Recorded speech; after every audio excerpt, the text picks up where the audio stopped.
Les habitants de Péka se sont une fois encore retrouvés cette année pour célébrer la fête Miliki Péka édition 2021. À cette occasion, plusieurs autorités de cette zone, à savoir députés, élus locaux et communaux, cadres, têtes couronnées, commerçants et autres, se sont donné rendez-vous pour réfléchir sur le développement dans cette zone de Péka. Dans son discours, le président du comité de la fête Miliki Péka édition 2021, Dalo Kono Eloge, a d'abord remercié ses pairs pour cette grande fête qui, depuis des années, a toujours réuni autour d'une table les résidents et résidentes des Péka. Il a également fait savoir que, par le biais de cette fête, il compte relever le défi dans les Péka par la réalisation de quelques œuvres socio-communautaires dans toutes les zones de la localité. Excellence, l'honorable député Hippolyte Razoumé. Excellence, l'honorable député Omer Avala. Excellence, monsieur le maire de la commune de Semekoji, Jonas Benameto. Excellence, monsieur les adjoints au maire. Excellence, monsieur le chef d'arrondissement d'Épée. Excellence, messieurs, mesdames, les élus communaux. Excellence, messieurs, les chefs des différents quartiers de notre commune. Excellence, messieurs, les chefs religieux, majesté, tête couronnée, chers sages et notables. Au nom de tous les membres du bureau Miliki Péka 2021, je vous adresse nos sincères remerciements pour votre présence à cette grande fête qui, depuis des années, a toujours réuni autour d'une table les résidents et résidentes des Péka. Comme vous le constatez, cette fête est la seule qui regroupe des hommes issus de différentes ethnies de notre pays, sans exception. Nous profitons de cette occasion pour remercier toute la population de Semekoji, en particulier celle des Péka qui ont toujours accordé une importance particulière à cette fête. Par le biais de cette fête, nous comptons relever le défi dans les Péka par la réalisation de quelques œuvres socio-communautaires dans toutes les zones de notre localité. Comptant sur votre entière disponibilité à œuvrer au rayonnement de cette fête, nous vous souhaitons une bonne fête de Miliki 2021.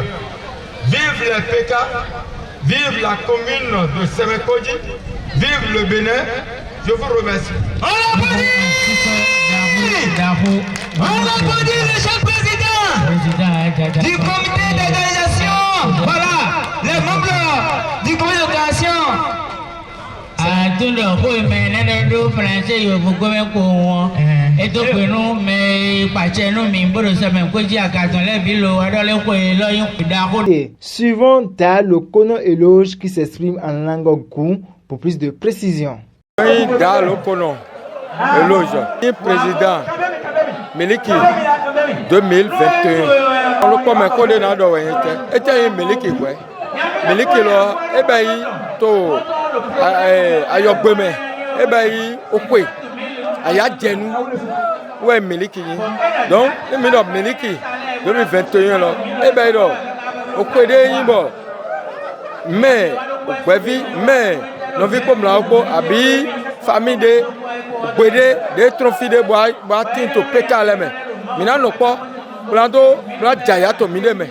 Mina no po, bla du kwede kolo we no yoro Miliki kwede nu minudu ina kledo ina zo wanyi mide leton mina do jando mide me lando jaya ouais ah ofiesa mahan organisation de matissa ofiesa le yin ofiesa to organisation me esopo me gan to fidi do na le bon ni na ni awede akwe de mise bodo organisé ekwedo dès qu'à Kwedo, il y a un président mais gandi ke jodo doni no mo donc un vacant podo bureau chelo suko ndo bureau lopi na yeze ede na bo kwelo do tole edo sedole yele we na dondo trala we ko bla dondo e basi elu komino mi tole na ye go alo mi na mi yele go alo na mi bo kwelo do se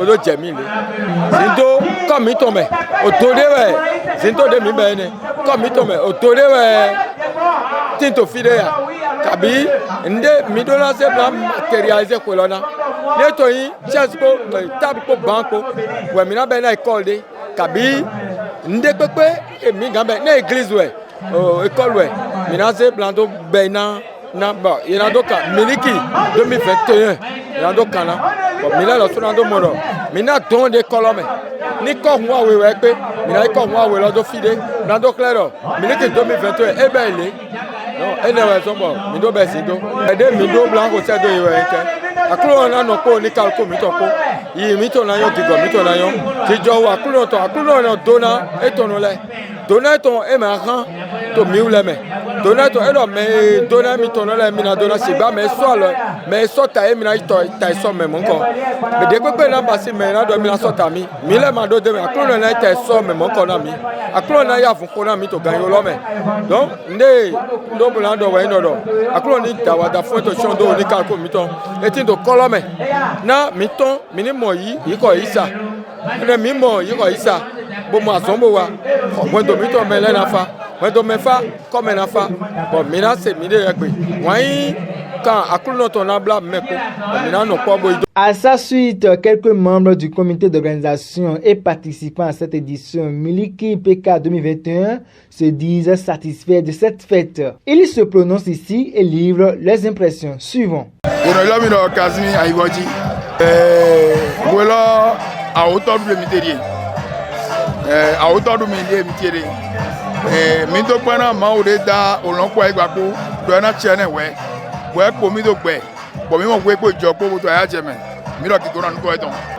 Alors, au niveau des PK ici, je suis le secrétaire censeur de l'association de belote prestige de PK 10. Miliki mite to PK 10 to PK leme bon mi non du to ko ji bon et ton 2021 là ba 11e édition ou dominer. Nous sommes en train de fêter la fête des résidents et résidentes de PK. Route de Porte-Novo, de PK 9500 jusqu'à PK 12. Nous sommes à la 11e édition. Nous voyons, il y a un président 2019 pour 2020, on voit. Bon, il mandat, oui. Bon, décider, on a dit, on a mené pour me dire, il y a souvent un bureau, il y a des gens qui disent, il y a des gens qui disent, nous avons des gens qui disent, donc, on a dit, on a dit, bon, une fête, c'est vrai que le début a été un peu afflotté un peu, mais je pense que c'est une réussite. C'est une réussite, voilà. Daï, ndele jowai. Bon, mima mais jojo jajale, mima do gbe no po. E no, mi na du ko lo ezo kicha bo enwa ilo ti mi a ko lo du.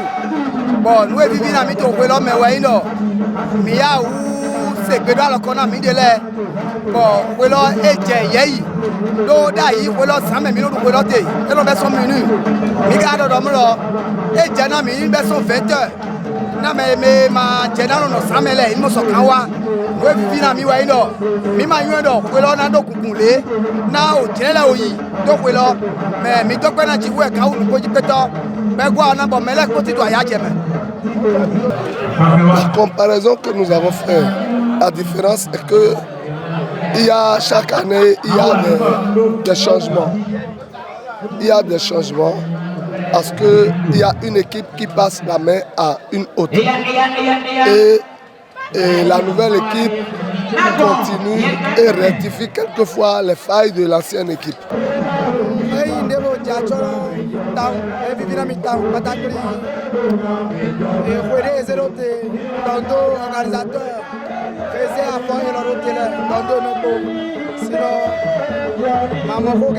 En tout cas, on est marre de vous faire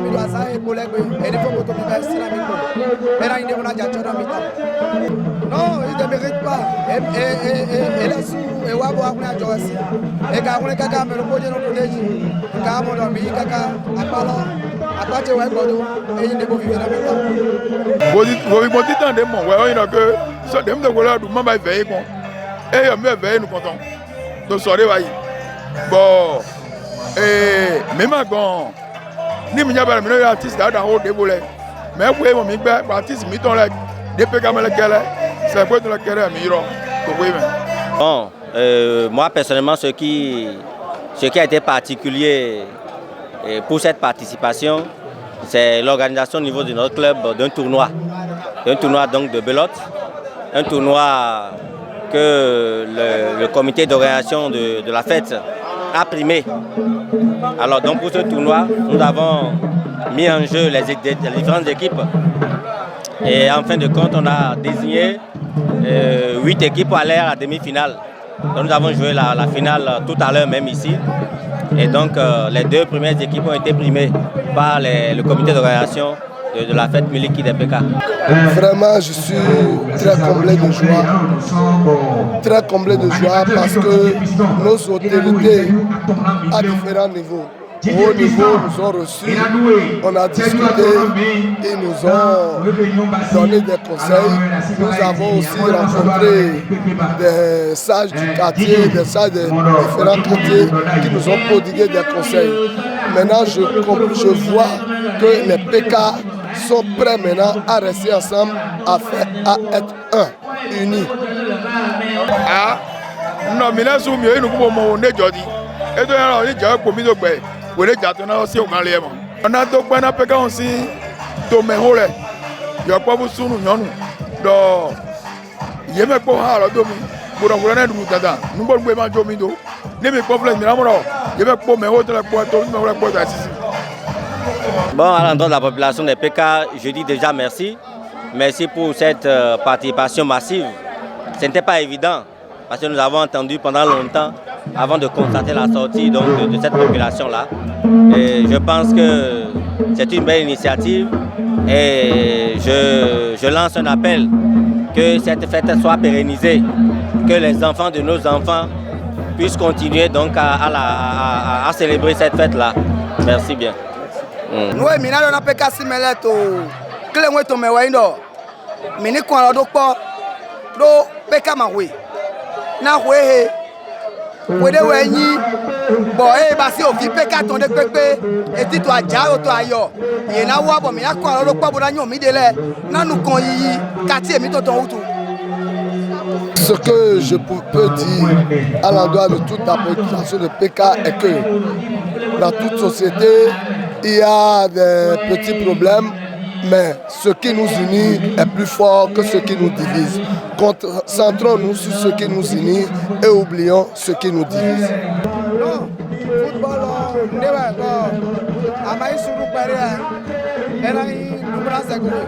Si tu n'as pas l'esprit sportif de voler non, Amado Soupéry a une démonstration.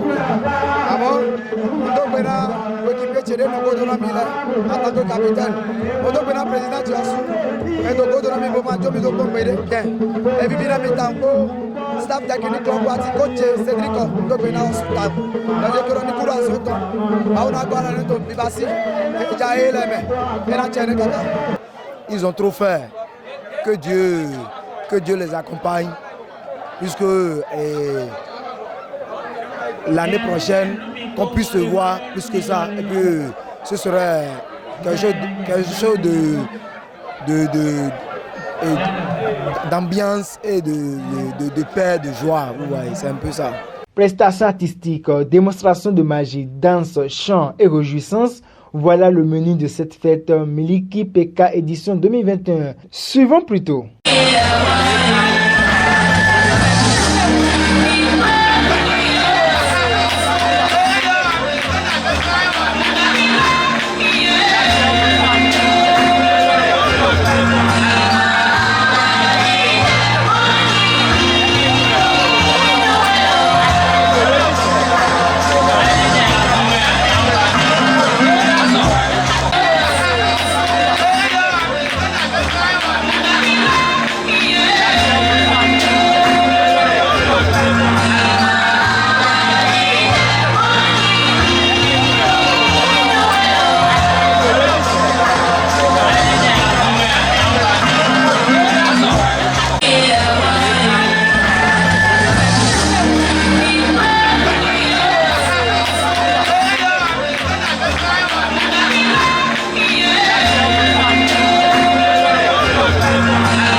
Amo yang mana cah? Yang ada biasa kau ni. Ini apa betul yang ada? Iya, lalu tu dia ada buka siapa? Aku mesti ni. Magicien. Lu boy yang jadi Fuji. Tepat apa yang ni kau buat nama asing? Kau tahu? Lu aja ni jangan lu sini faham. Bisa lu ni pun ada ya.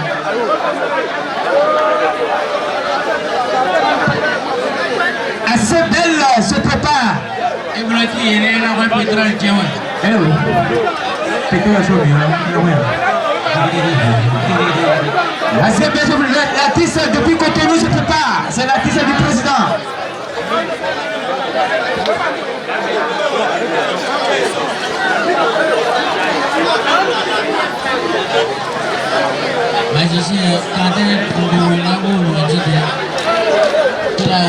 Après, magicien, c'est assez belle. L'artiste du président. Après, assez belle, papa Falid. Accompagnateur, tu es là, préparé, Fuka, Fuji. Mauano, comme tout ça, c'est quoi mon coup, mon son. À fond, pas d'en courir, tout coup, magicien! Amo coup, deux secondes, bon.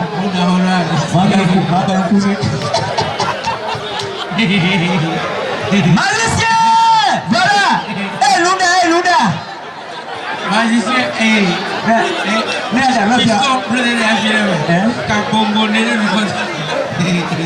est à l'heure. Il y a un heure, on a déjà. On va dire. Ça nous quoi après?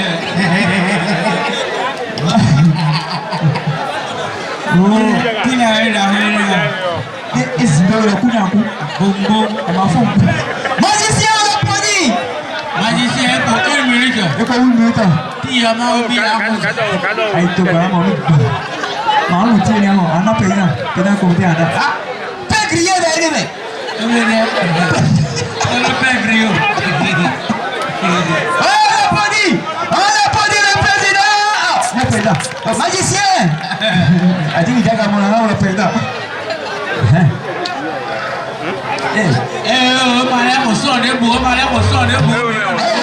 Et bien ça.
À la fin des festivités, les organisateurs et participants sont partis aguerris et se donnent rendez-vous pour l'édition 2022 des résidents et résidentes des PK, encore appelée Fête Miliki PK.